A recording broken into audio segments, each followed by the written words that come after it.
Welcome back to the channel, everybody. If you're new here, my name is Jonathan Cabrera and I make content on Fortnite. Today we're going to be watching Was Prime Tfue Really Good? And this video is made by Bronos. Be sure to go check out their content. Honestly, Tfue is one of my favorite Fortnite creators, and it's pretty sad that he actually just retired. And well, we're going to look back and see if he was actually really good. So let's get into the video. Most people would look at Tfue and never expect him to be a professional gamer. The thing is, he wasn't just a professional, he was one of the best ever. He completely revolutionized the game of Fortnite and dominated the competitive scene, terrorizing any lobby that he was a part of. Obviously, we know he was talented, but actually how good was Prime Tfue? He's literally just vibing there. We have to find out how he actually became so good at Fortnite in the first place. While most professional gamers spent their childhood playing video games, Tfue did the exact opposite. Since he lived right by the beach in Florida, most of his time was spent longboarding, skimboarding, or doing anything outside. But one day, his older brother started a YouTube channel called Jcabs. On this channel, he uploaded videos of them doing a bunch of random stuff, but one kind of video caught on, and that was their pranks. After a while, Tfue started to get into video games like Call of Duty, but the first one he put a lot of time into was Destiny. Although he was really late to the party, he was insanely talented from the start, breaking tons of world records. It was obvious that he was just good at whatever he did. After this, he started to fall in love with a new genre of video game, Battle Royales. While he would play a couple different games like PUBG, the main one he played was H1Z1.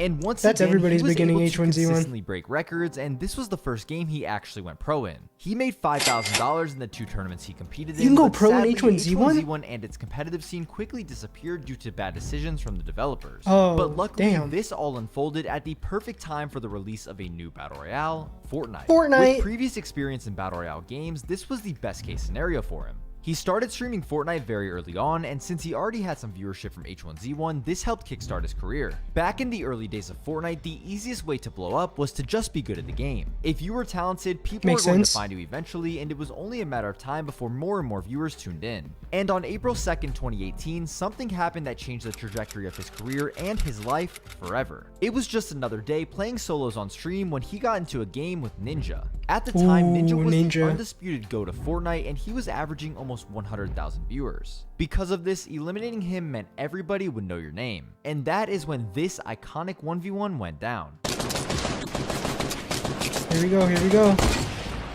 Oh. Once this happened, Ninja's viewers flocked to Tfue's stream and began to realize just how good he was. That's insane. One of these people was FaZe Banks. Banks saw his potential and decided it would be a great idea to sign him to FaZe. Obviously, that's where they messed up. Ending, but we'll get to that later. With these two massive things happening at the same time, Tfue went from averaging 300 viewers on Twitch to 10,000 overnight. Yo, what a jump! Social medias went crazy, and this was just the beginning. One thing separated him from everybody else, and that was how much he changed Fortnite as a whole. He was constantly discovering new exploits and using them in creative ways on stream. From the Tfue Peak, which was named after him, where you could shoot people without being seen, to destroy the entire tilted towers in 5 seconds, Epic Games had to release entire patches just because of him. Since it was less than a year after Fortnite's release, the game didn't have an established competitive scene. So this meant the way people would compete against each other was a kill race. Kill races were played 1v1 or 2v2, and they worked by having everybody ready up on the same team, and whoever got more eliminations would win. With the game's popularity and craving for real competition, the weekly $25,000 Friday Fortnite tournament was born. These featured 32 duos made up of the best players and biggest content creators in the world. Of course, Tfue fit in that category, so he received an invite to play. While he played the first one with Banks and didn't do too well, he decided to team up with Cloakzy for the remaining weeks. In their second tournament together, they cruised through the bracket, easily making it to the grand finals before facing off with none other than Ninja. The Tfue vs Ninja rivalry was just as massive as the low taper fade meme is today, so everybody was watching. That's the worst meme ever. After the first 2 games, they were tied, so there was one more match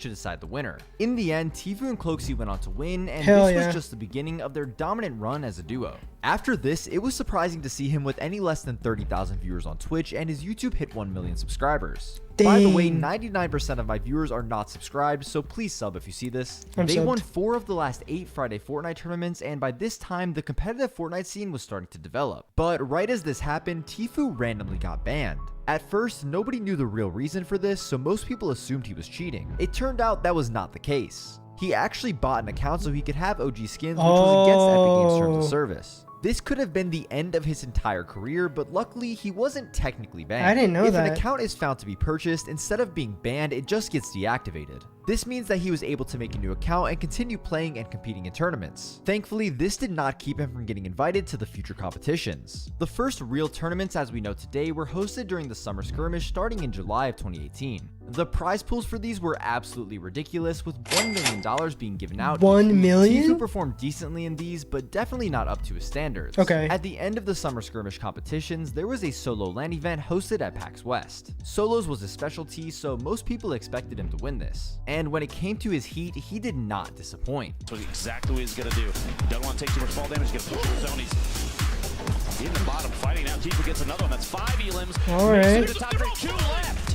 And all the loot's falling to Tfue. He's trying to drop on down. Can he drop his opponent in time? Tfue spraying out to build here. Ooh, clean. But finals did not go as planned, with him finishing in 27th place. Oh, what? However, the fall skirmish would be a much different story, and this is where Tfue's prime truly began. The first week of the fall skirmish, he finished second in squads with Cloakzy, Zexro, and Creo. The second week of competition was a solo tournament with a $250,000 prize pool, and hell yeah, unlike the recent Tfue makes LAN, bank. Tfue What the was hell? not playing around.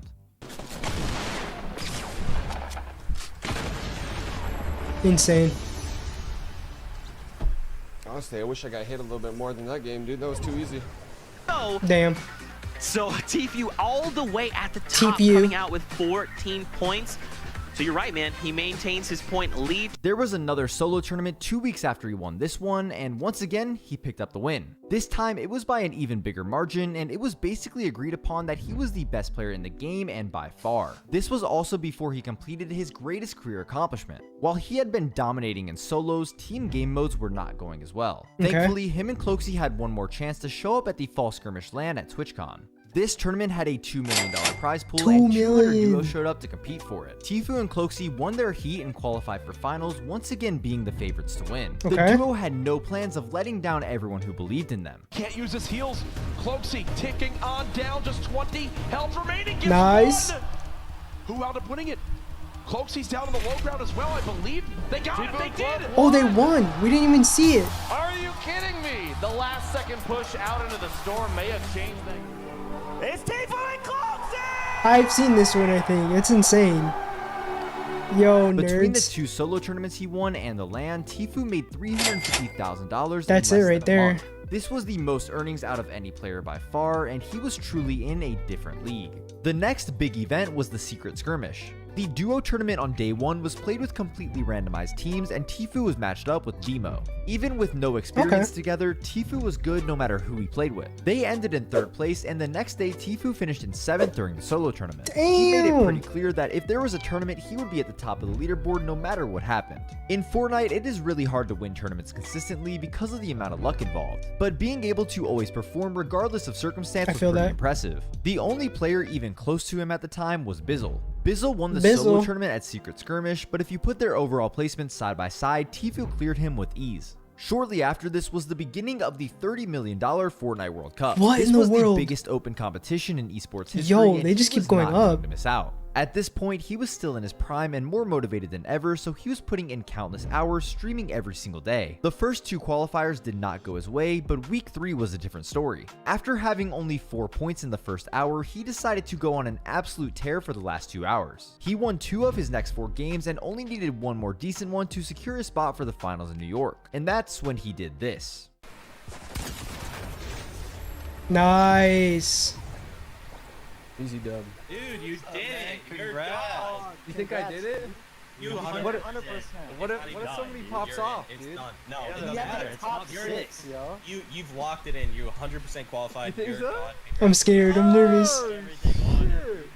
Right after qualifying Okay, for he's the in. World Cup, which was arguably his best achievement yet, Tfue found himself in a ton of drama with FaZe Clan. He revealed that his contract with them was extremely unfair, and this sparked a long legal battle between the 2 parties. Thankfully, this was settled a year later, but it was the first high-profile employment lawsuit in esports history. It exposed just how predatory some esports organizations can be and still are to this day, which I plan to make a video on in the future. While he was able to easily qualify in solos, duos was a different story. Of course, he teamed up with Cloakzy, but they were not able to qualify. And the closest they came was in week 4, where they were just 2 points off. It was a disappointment, but making it in solos was still an achievement. Next was the World Cup Finals in New York, which honestly did not go well. He was contested by 3 other players at his drop, meaning that he finished in 67th place. A lot of people called him washed because of this, but there honestly wasn't that's much messed he up. could do People are messed considering up. the circumstances. You would think this marked the end of Tfue's dominant prime, but he was not done just yet. In the first 4 qualifiers of Season X's Trio FNCS, he played with Cloakzy in 72 hours. They were all good friends, but eventually this trio had a falling out. Although they weren't placing bad by any means, they were not winning, and that's all they wanted to do. Since Tfue was not confident in his team, he decided to leave them and play the last qualifier with Kanata and Fiber. Nowadays, Kanata is a household name, but back then nobody knew him, so everyone thought their chances of making the grand finals were non-existent. This brand new trio had one chance to place top 8 out of every team on the NA East region, and not only did they do that, they won the entire tournament. His decision to leave a team he was already guaranteed a spot in Heats with was ballsy, but it ended up paying off.